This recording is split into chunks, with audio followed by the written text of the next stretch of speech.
안녕하세요. 책 읽기 좋은 날입니다. 오늘 소개할 책은 원하는 것이 있다면 끝까지 버텨라. 지은이는 메리 제인 나이언, 옹개니는 이주영, 발행은 시크릿 하우스입니다. 허둥지둥 인생을 사는 사람들이 많습니다. 특히 우리 한국인들은 특유의 빨리빨리 문화로 인해 각종 건설사고, 논문 조작 사건 등 부작용도 많이 발생하고 있습니다. 앞만 보고 달려가기에 여유가 없고 이는 조급증으로 연결될 수 있으며 불안감이 내포되어 있습니다. 세상이 빨리 돌아갈수록 우리가 발휘할 수 있는 인내심은 더 적어지고 있습니다. 인생에는 줄서기, 교통체증, 자동 응답 메시지 등 여러 형태로 어느 정도의 기다림이 불가피하게 생기기 때문에 우리는 이런 문제에 대처하기 위해서뿐만 아니라 사랑과 지혜를 키우기 위해서도 인내심을 연습하고 길러야 합니다.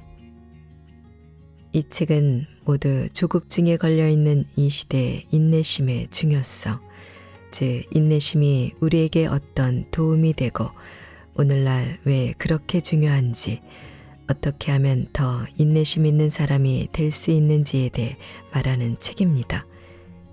인내심은 목표와 꿈을 향해 꾸준히 나아갈 수 있는 능력, 다시 말해 버틸 수 있는 능력을 줍니다. 인내심은 영혼의 평온함을 줍니다. 상황을 한 발 물러나 객관적으로 보며 냉정함을 유지할 수 있습니다. 인내심은 살아가면서 마주하는 장애물들을 우아하게 견딜 수 있는 능력입니다. 인내심은 우리가 만족스러운 삶을 사느냐 못 사느냐를 가름짓는 결정적인 요소입니다. 인내심이 있으면 다른 사람들을 더욱 사랑할 수 있습니다. 인내심은 마음의 평화라는 성숙함과 지혜의 결실을 끊임없이 보상해 줍니다. 자, 그럼 지금부터 잠시 책 속으로 들어가 보겠습니다. 오늘도 책 읽기 좋은 날과 함께 좋은 시간 보내세요. 구독, 좋아요는 사랑입니다.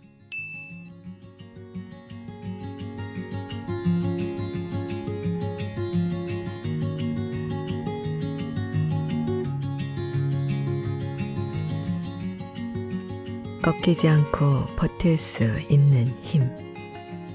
끈기. 인내심은 목표와 꿈을 향해 꾸준히 나아갈 수 있는 능력, 다시 말해 버틸 수 있는 능력을 준다.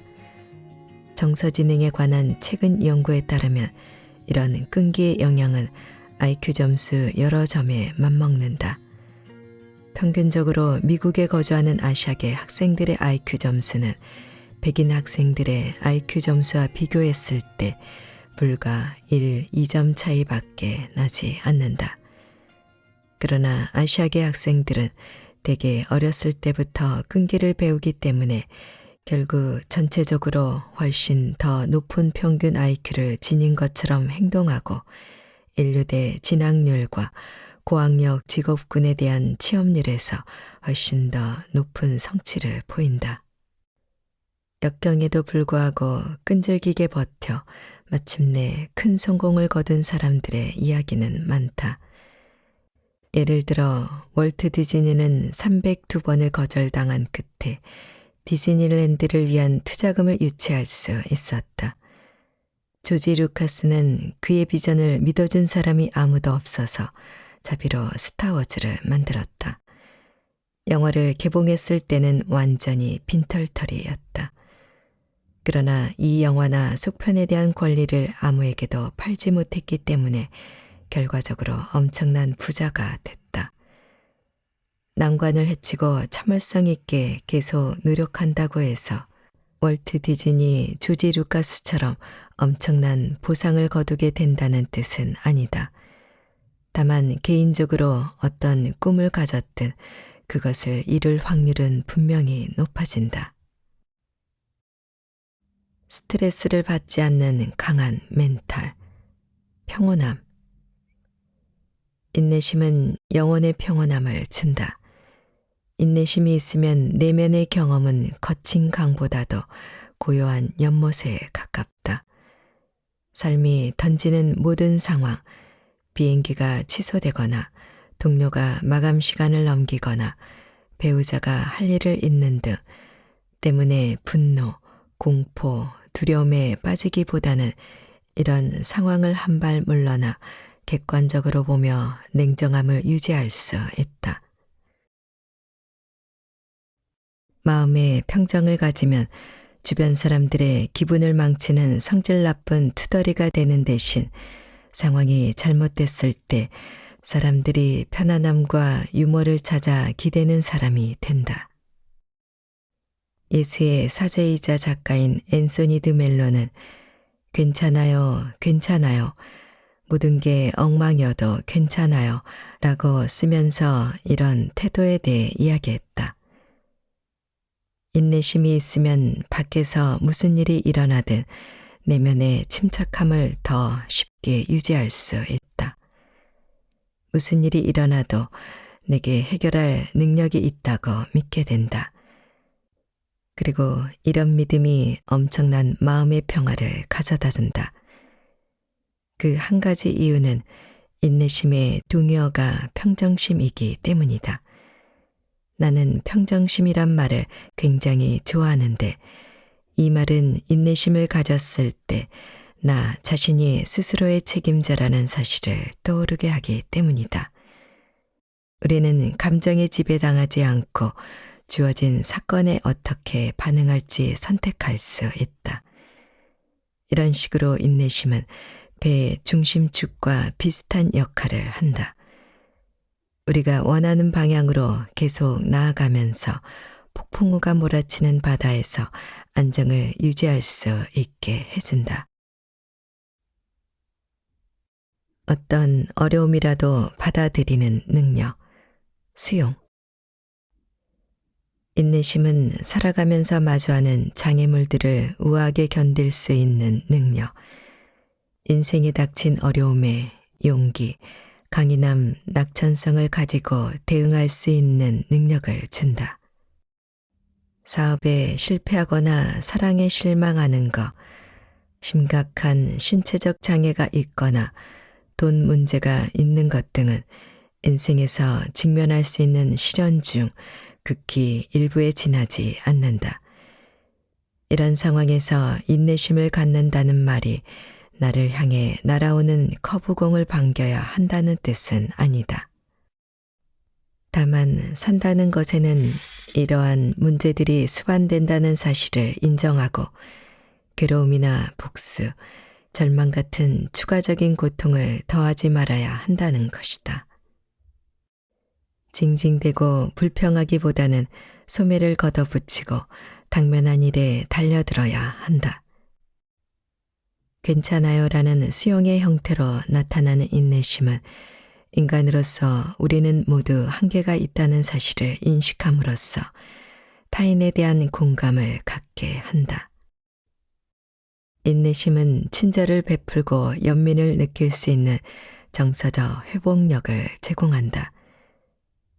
내게 고마움을 느끼지 않는 연로한 부모님을 애정을 기울여 보살필 때, 유난스러운 2살 배기에게 가구에 기어오르면 안 되는 이유를 47번째 차분하게 설명할 때, 우리는 탐탁지 않은 상황을 견디며 인내심을 발휘하고 있는 것이다. 그런 상황이 나처럼 단지 행복하기를 바라는 결함 있는 인간에 의해 만들어졌다는 사실을 이해하기 때문이다. 이렇게 타인을 있는 그대로 받아들이고 삶을 현재 모습 그대로 받아들임으로써 우리는 인간으로서 진정한 힘과 아름다움을 증명해낸다. 모든 게 잘 굴러갈 때는 받아들이기가 쉽다. 그러나 일이 원하는 대로 흘러가지 않아 인내심을 발휘할 때 우리는 진정 영웅처럼 빛난다. 인내심을 발휘했을 때를 잠깐 떠올려 봐라. 어떤 상황이었는가? 불안할 수 있는 상황을 진정시켰는가? 발끈 화를 내지 않고 아끼는 사람에게 더 잘 대해줬는가? 어떤 느낌이었는가? 무엇 때문에 인내심을 가지고 행동할 수 있었는가? 그 결과 무슨 일이 일어났는가? 이제 다른 사람이 나에게 인내심을 가졌던 때를 생각해 보자. 그 사람이 나를 어떻게 대했는가? 그때 느낌이 어떠했는가? 그 결과 무엇을 배울 수 있었는가? 인내심이 너무 중요하기 때문에 모든 종교에서는 따라야 할 모델을 제시한다. 불교에서는 부처의 인내를 실천하는 것이 깨달음에 도달하는 방법 가운데 하나라고 가르치며 고란에는 인내가 신의 99가지 신성한 특성 중 하나라고 쓰여 있다. 구약성서에서 욥은 인내의 완벽한 전형이며 기독교인들은 예수의 삶과 희생에서 영감을 받는다. 인내심의 가치가 워낙 크기 때문에 간혹 인내심을 더 가져야 한다고 말하는 사람들이 있다. 어쩌면 이 말은 우리가 스스로에게 또는 자녀들에게 하는 말이다. 맞다, 내가 이렇게 말한다. 그런데 효과가 있었는가? 아마 아닐 것이다. 단순히 뭘 해야 한다고 말하고 하지 않을 때 벌 주는 것은 효과적이지 않다. 이것은 그저 비난과 수치심을 불러일으킬 뿐이다. 참지 못하는 것은 습관이다. 마찬가지로 참는 것도 습관이다. 습관을 바꾸려면 강력한 동기부여가 필요하고 이것은 새로운 행동으로 어떤 보상이 따라오는지 아는 데서 비롯된다. 인내심을 기르는 것은 정신적인 훈련뿐만 아니라 영혼의 일이며 연습과 시간이 필요하다. 인내심이 있으면 우리는 삶의 주도권을 잡는다. 인내심은 나 자신과 지금의 상황에 만족하며 스스로의 존재에 단단히 뿌리내리게 한다. 인내심은 우리를 더 행복하게 만들고 성공으로 이끌며 매일 더 큰 마음의 평화를 가져다 준다.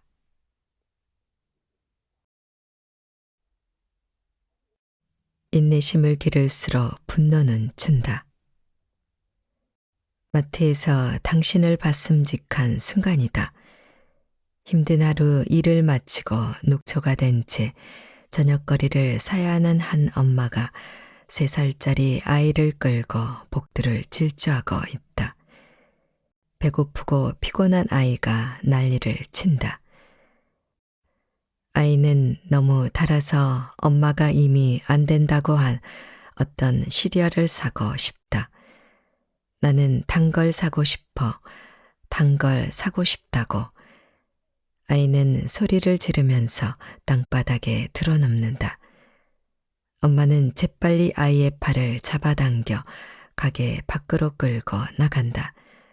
엄마, 아들, 그 모습을 지켜보던 사람들 모두 기분이 나빠졌다. 인내심에 대해 자세히 공부하기 시작했을 때야 비로소 나는 분노와 인내심이 어떤 관계인지 알게 됐다. 사실 분노는 인내심을 잃은 직접적인 결과이다. 정확히는 어떤 것이나 누군가에 대해 관용의 마음을 갖지 못하기 때문에 부하가 치민다. 우리는 참고 싶지 않기 때문에 화가 난다. 이것은 내게 큰 깨달음이었다. 나는 내가 종종 인내심이 부족하고 가끔 화를 낸다는 것을 알고 있었다. 하지만 나는 이 둘이 연관돼 있다는 사실을 전혀 몰랐다. 분노와 인내심은 서로 독립적으로 작용하는 별개의 시스템처럼 보였다. 하지만 사실 인내심 부족은 짜증으로 시작해서 분노로 이어지고 경로로 끝나는 연속체이다. 이것은 그 반대도 역시 사실이라는 뜻이다. 인내심이 많아질수록 짜증과 분노, 경노는 줄어든다. 마트에 있던 그 딱한 엄마가 조금만 더 인내심을 가질 수 있었다면 삼진 아웃을 피할 수 있었을 것이다. 단 것을 달라고 조르는 아들에 대해 웃어주거나 주의를 딴 데로 돌리거나 아들의 짜증이 풀릴 때까지 침착하게 서 있을 수도 있었을 것이다. 이 중 어떤 선택을 했어도 더 나았을 것이다. 아들에게도 그리고 엄마에게도 말이다. 모든 분노가 나쁘다고 말하는 것은 아니다. 착취나 학대는 결코 참아서는 안 되는 일이며 이런 경우 참지 못하는 것은 경계를 침해당했으므로 안전한 피난처를 찾아야 한다는 건강한 경고 신호이다. 여기서 말하는 것은 일상생활에서 느끼는 사람, 장소, 사건에 대한 평범한 짜증과 분노이고 이것은 합리적인 관용이 결여된 데서 비롯된다. 무슨 말인지 알 것이다. 나에게 중요한 것은 전혀 신경 쓰지 않는 부모님을 대할 때 필요한 인내심. 4번이나 안 된다고 말했는데도 아이스크림을 사달라고 조르거나 문신을 하겠다고 우기는 아이들을 대할 때의 차분함. 우리 일을 가치 있게 여기지 않는 상사와 계속 잘해보기 위한 끈기를 말하는 것이다. 인내심이 있으면 정당한 분노로 일어나야 할 때와 웃으며 참아야 할 때를 훨씬 더 잘 판단할 수 있다. 아일랜드 속담에 이런 말이 있다. 화가 나 있는 것은 다른 사람들은 춤추러 나갔는데 나만 무거운 짐을 지고 있는 것과 같다. 인내심을 기를수록 짊어지는 분노는 줄고 더 많이 춤추는 기분을 느끼게 될 것이다. 인내심을 키우는 방법.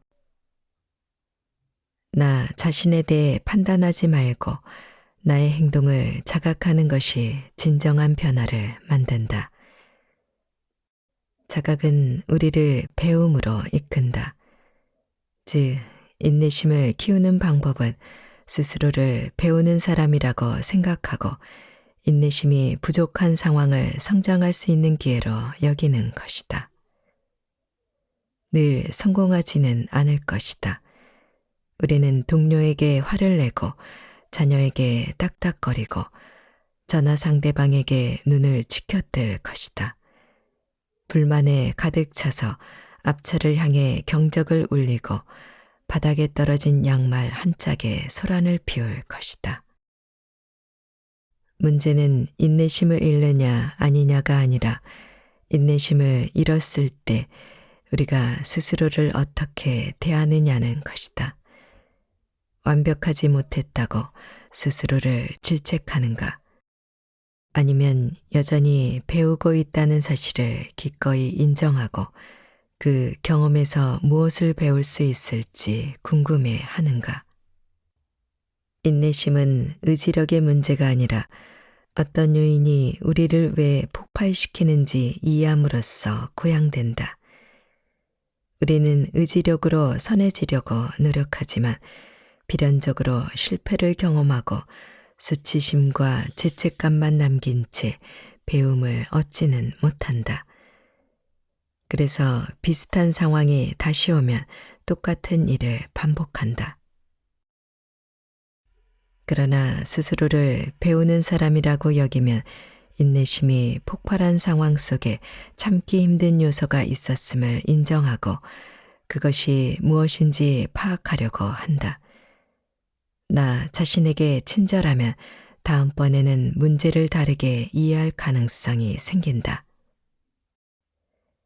다음에 어떤 일에 대해 인내심을 잃고 있다면 나는 나쁜 사람이야 라고 생각하지 말고 어떤 점이 참기 힘들었는가 자문해 봐라. 참고로 이런 부분을 살펴보면 된다. 누군가를 참기 힘들다면 그 이유는 그 사람이 내가 하지 못하는 일을 할 수 있기 때문일 수 있다. 내가 아는 한 아버지가 그런 경우였다. 성인이 된 그의 아들은 싫을 때 싫다고 말할 수 있었지만 그는 그럴 수 없었다. 그래서 그는 아들이 자기 주장을 할 때마다 인내심을 잃었다. 그 사람이 내가 외면했던 나의 어떤 모습을 가지고 있을 수도 있다. 심리학에서는 이를 투사라고 부른다. 내가 밀어낸 모습 혹은 내가 간절히 바라는 모습을 가진 사람에게 인내심을 갖지 못하는 것이다. 실패자라고 느끼는 것과 배울 게 있다고 느끼는 것 사이에는 엄청난 차이가 있다. 하나는 고착과 절망으로 이어지고 다른 하나는 가능성과 성장으로 이어진다. 조바심의 버튼이 눌리면 나에 대해 배울 수 있는 기회라고 생각해라. 스스로 왜 참기 어려운가 물어라. 이런 태도가 만들어내는 결과에 깜짝 놀라게 될 것이다. 기다림은 삶의 일부분.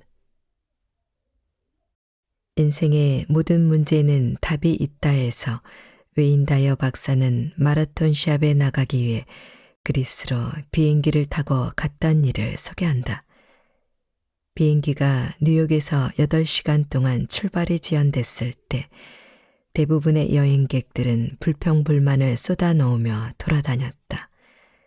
그런데 단 한 사람, 80살이 넘은 자그마한 체구의 그리스인 노부인은 아주 평화롭게 아무런 당황의 기색도 보이지 않고 내내 한자리에 앉아 있었다.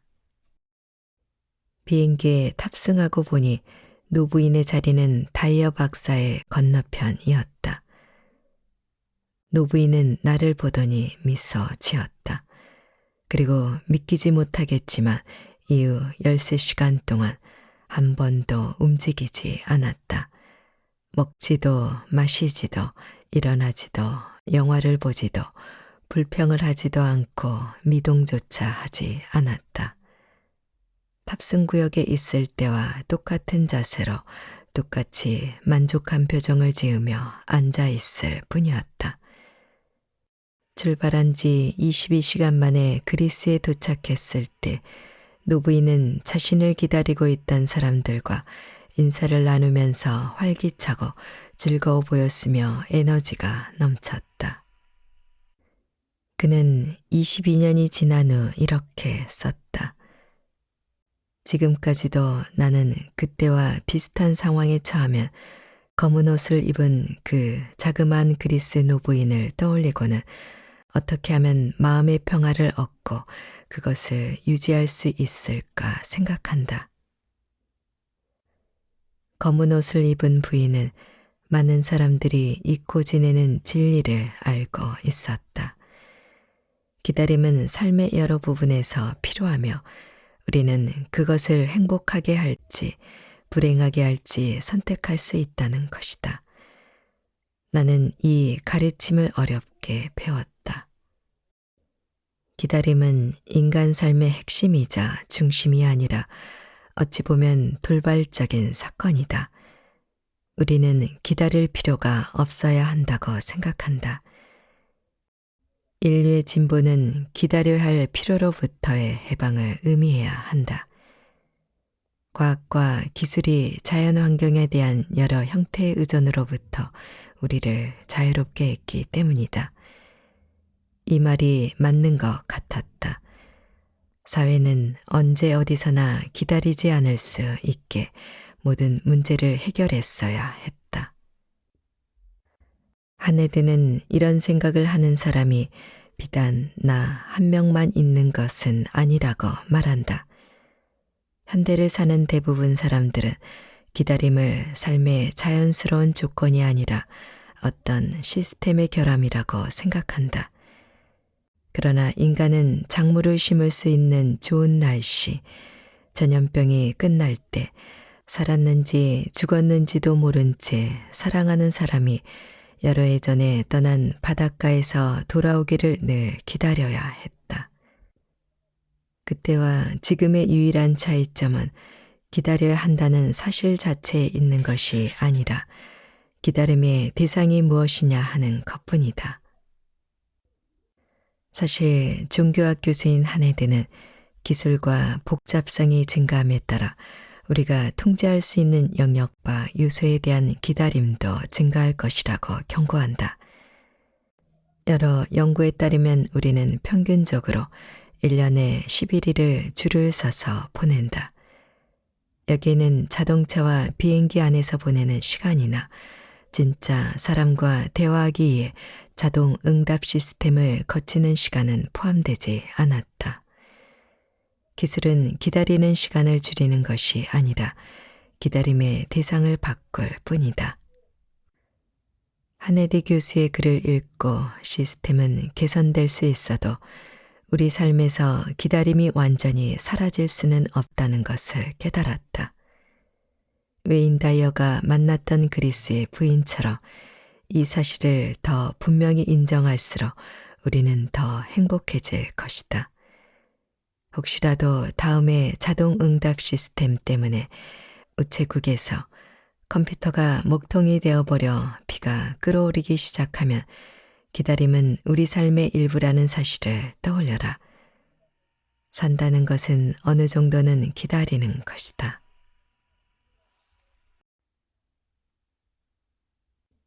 인내심을 기르는 멘탈 연습. 아침 10분 나에게 집중하기. 친구 중에 유치원 교사가 있다. 하루는 이 친구가 자신의 엄청난 육아 비법을 전수해줬다. 아침에 일어나면 제일 먼저 다른 것은 아무것도 신경 쓰지 않고 아이와 20분을 함께 보내는 거야. 그러면 나머지 하루가 훨씬 순조롭게 풀리지. 학교 갈 준비를 할 때도 힘이 덜 들 거고 아이를 학교에 내려줄 때도 덜 매달릴 거야. 그리고 하루가 끝날 때까지 충돌 상황이 줄어들지. 나는 친구의 조언을 받아들였고 그 효과는 놀라웠다. 조언의 효과에 대해 말해주니 친구는 얼마나 많은 부모들이 그 20분이 없다고 말하는지 알면 놀랄 거라면서 부모들은 하루 종일 아이들과 씨름하면서 20분보다 훨씬 더 많은 시간을 쓴다고 말했다. 이 이야기는 우리가 돈뿐만 아니라 시간에 있어서도 얼마나 쉽게 소탐대실하는지를 보여준다. 또한 아침 시간이 남은 하루에 어떤 영향을 미치는지도 보여준다. 내가 만난 사람들, 특히 여성들 중에는 아침에 일어나 단 10분이라도 나를 위한 시간을 가질 때 남은 하루를 훨씬 더 활기차게 보낼 수 있다고 말하는 이들이 많았다. 일어나자마자 소중한 몇 분을 할애해 자신에게 집중하면 자녀, 동료, 배우자가 조금 덜 버겁게 느껴진다. 이것은 인내심 부족이 어느 정도는 우리가 너무 많은 방향으로 끌려다니느라 나 자신에게 관심을 기울일 시간이 없다는 사실에서 비롯되기 때문이다. 스스로를 부당하게 대하고 있는데 다른 사람들에게 성마르게 구는 것이 그리 놀라운 일은 아니다. 바로 지금 아침마다 나 자신에게 집중할 수 있는 시간을 언제 어디에서 찾을 수 있을지 생각해 봐라. 나는 남편과 애나보다 일찍 일어나는 편이라 침대에 누워 나에게 아무런 요구가 없는 그 시간을 즐긴다.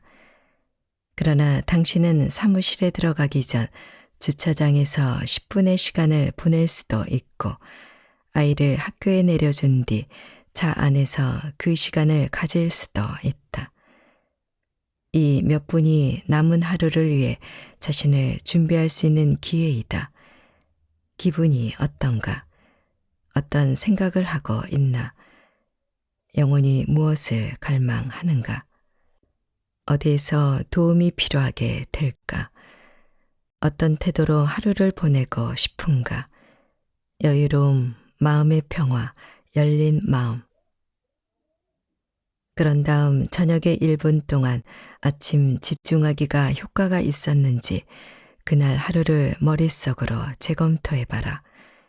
더 활기 있고 유연해졌는가? 대체로 긍정적인 방법으로 하루를 보냈는가? 어떤 것이 효과가 있었고 어떤 것이 효과가 없었나? 배움은 사건이 끝나고 멈춰서 성찰할 때 일어나므로 저녁에 1분을 할애해 아침 집중하기가 유용한지 아닌지 파악해라. 일주일 정도 해보고 아침 집중하기를 꾸준히 하고 싶은지 결정해라. 인내의 호수는 자신의 필요에 관심을 가짐으로써 다시 채워진다. 조기 경보 신호를 파악하라.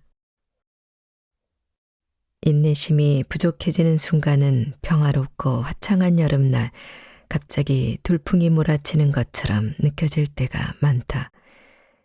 일단 인내심을 잃어버리면 가능한 한 피해를 적게 입히려고 노력하고 사태가 벌어진 후 나를 비롯한 주변 사람들에게 최대한 친절해지는 것 말고는 할 일이 별로 없다. 사과도 효과적인 방법이다. 하지만 우리가 알아차리지 못하는 것일 뿐 곧 폭발할 거라는 신호는 있다. 스포츠 심리학자 게리 맥은 자동차의 빨간 경고등처럼 우리에게도 조기 경보 신호가 있다고 말한다. 느닷없이 인내심을 잃고 폭발하는 것처럼 느껴지겠지만 실제로는 갑자기가 아니다. 우리는 인내심을 잃게 될 거라고 스스로에게 알려주는 어떤 행동을 한다. 누군가에게는 더 이상 못 참겠다고 혼잣말을 내뱉는 것이 경보 신호일 수 있다. 또 어떤 사람에게는 몸을 다치는 무서운 생각이 떠오르는 것이 경보 신호일 수도 있다. 숨을 참는 느낌이 들거나 심장이 뛰는 느낌이 드는 것일 수도 있다. 첫 번째 단계는 자신의 경보 신호가 무엇인지 파악하는 것이다.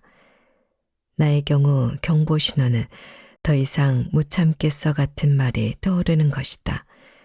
당신의 신호는 완전히 다를지도 모른다.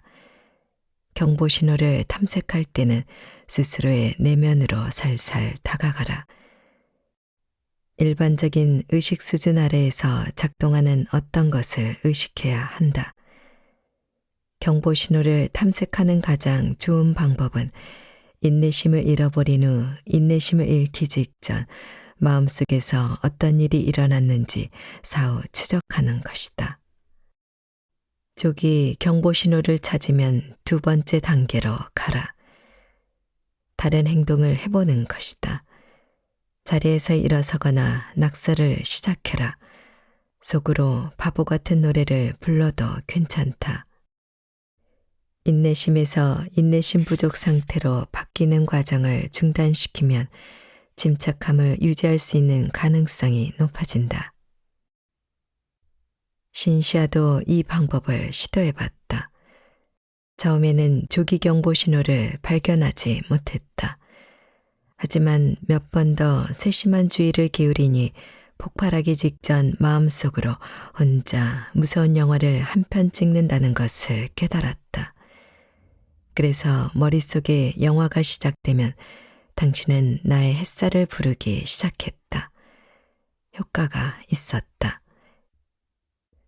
나의 조기 경보 신호를 찾아 다음에 경고등이 켜지면 다른 행동을 해봐라.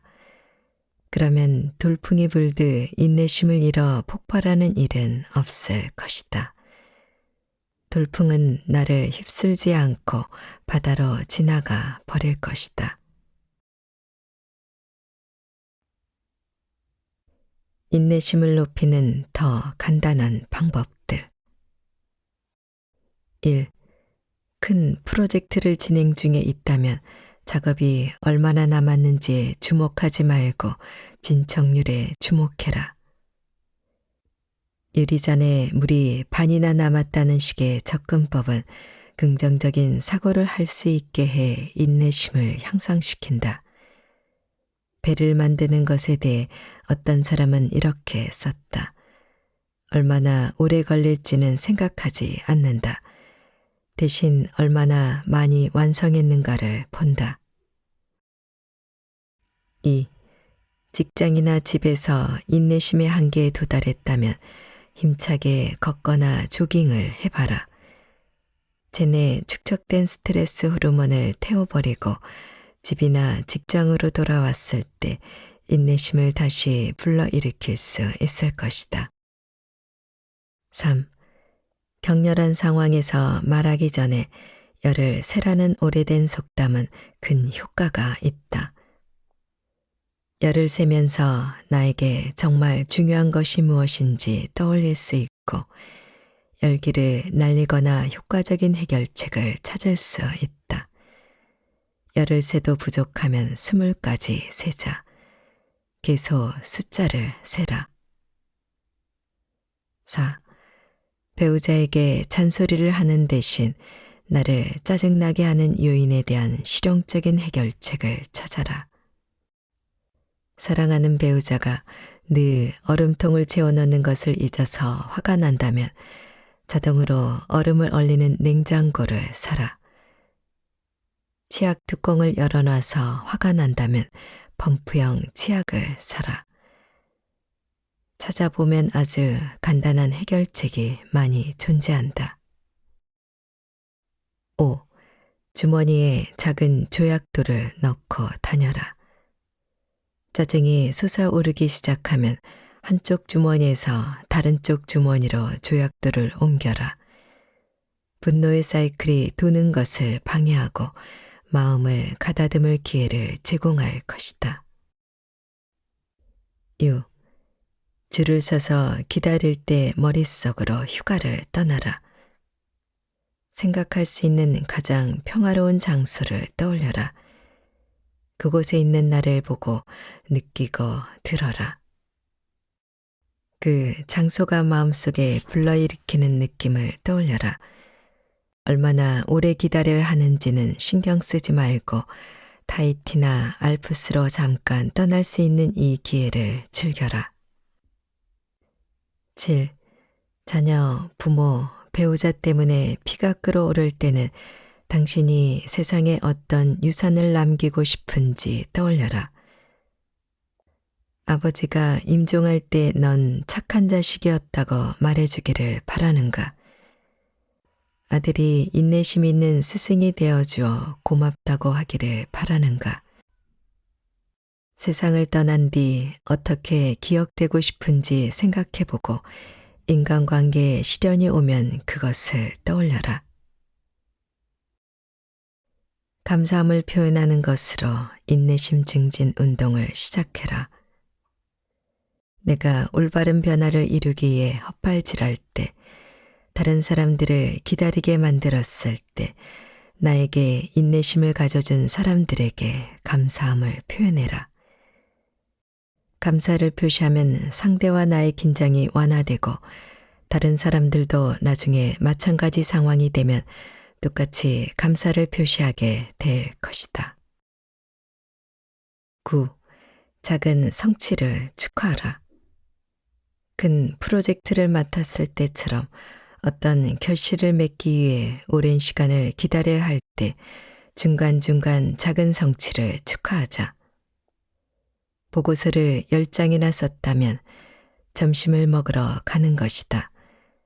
성취에 대해 스스로 보상을 해주면 계속 밀고 나갈 수 있는 회복력이 생긴다. 10.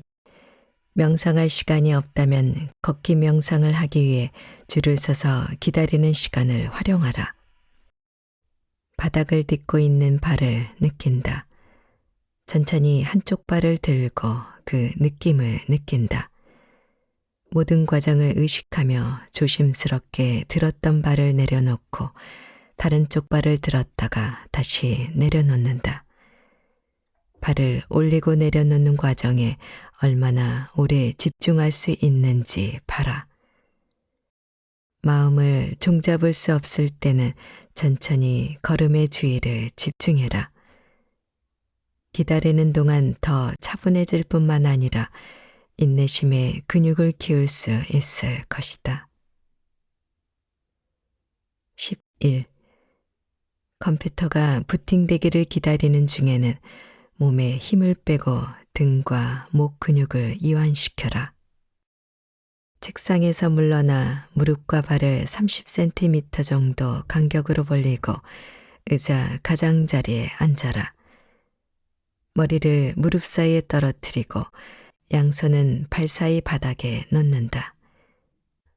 호흡하면서 짜증과 긴장이 몸에서 바닥으로 흘러나가게 한다. 12. 빨간불 명상을 해본다.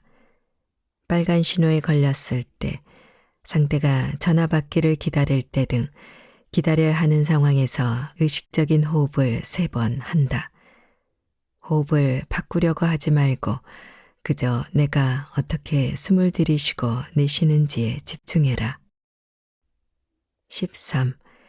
집안일을 하면서 마음 챙김을 실천해라. 예를 들어 식탁을 닦을 때도 지금 하고 있는 일에 온전히 몰입한다. 앞뒤로 움직이는 팔을 느껴라. 내가 만들어내는 깨끗함을 즐겨라. 생각 없이 할 때보다 더 오래 걸리지 않을 것이고 완전히 그 행동의 즐거움에 빠져 집안일에 더 많은 인내심을 갖게 될 것이다. 14. 카페인을 줄이거나 끊어라. 카페인은 신경과민과 초조함을 유발한다. 인생을 의연하게 받아들이기 어렵게 한다. 15. 다른 사람이 이야기할 때 경청하라. 16. 올바른 사람이 되겠는가, 유능한 사람이 되겠는가 스스로에게 질문하라. 누군가와 갈등을 겪을 때 떠올리면 좋은 질문이다. 목표를 전면에 두고 인내심을 유지해야 할 필요가 있을 때마다 스스로에게 이 질문을 던져라. 17. 영감을 주는 인용구를 자주 읽어라. 좋은 인용구와 문장을 찾아서 컴퓨터에, 욕실 거울에, 자동차에 붙여놓자. 인내심이 나빠져가는 것 같으면 적어놓은 글을 읽고 즉시 부스터샷을 맞자. 18. 도움을 구해라. 과중한 짐을 지고 있어서 인내심을 잃는 경우가 아주 많다. 일을 많이 했다고 인생의 마지막에 누가 상을 주는 것도 아니다. 아무리 기진맥진한 상태에서 일을 했다고 해도 말이다. 19. 나 자신이나 내가 처한 상황을 보고 웃어보자. 농담은 힘이 세다. 20. 마음의 이완 운동을 하라. 직장에서 짜증을 잘 내는가? 그렇다면 온라인으로 마음이 편안해지는 사진과 음악, 책상에서 할 수 있는 이완 운동을 찾는다.